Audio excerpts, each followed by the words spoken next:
महासती सुंदरी की कथा सुनने वाले सभी लिसनर्स को अर्पणा चंगेड़िया का सादर जय जिनेन्द्र। सुंदरी भगवान ऋषभदेव की कन्या और भरत चक्रवर्ती की बहन थी।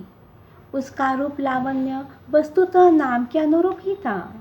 शिक्षा, कला और कौशल आदि की दृष्टि से भी सुंदरी अनुपम थी। घर वैभव से भरा हुआ और परिवार अद्वितीय था।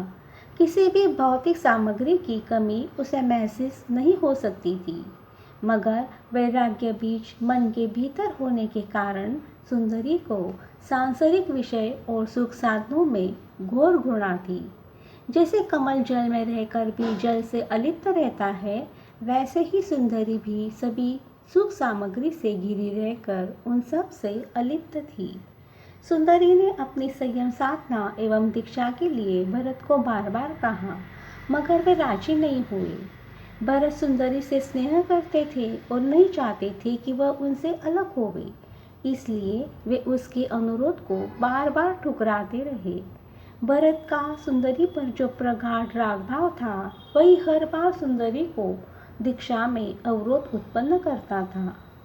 संयोगवश भरत दिग्विजय करने गए और उसे संपन्न करने में उन्हें काफ़ी वर्ष लगे।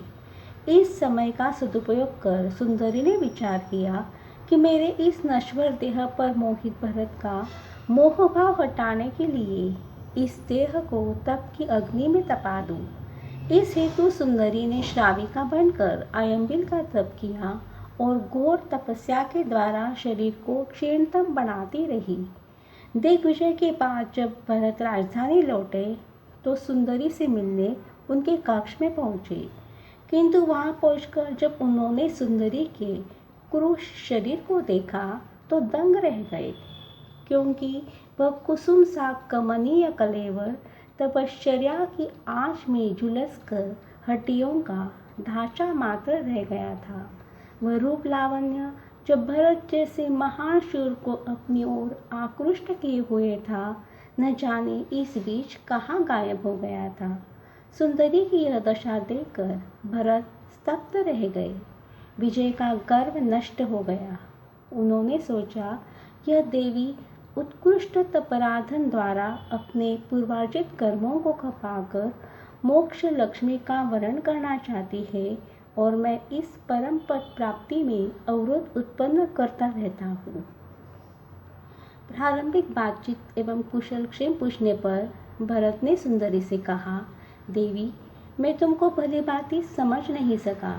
अगर मैं जानता कि तुम संयम आराधन के लिए इतनी आतुर हो तो मैं दीक्षा की आज्ञा कभी की दे चुका होता।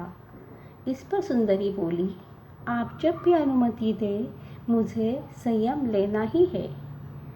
सौभाग्यवश भगवान ऋषभदेव भरत की नगरी में पधारे। सुंदरी और भरत भी दर्शनार्थ उनकी सेवा में पहुंचे।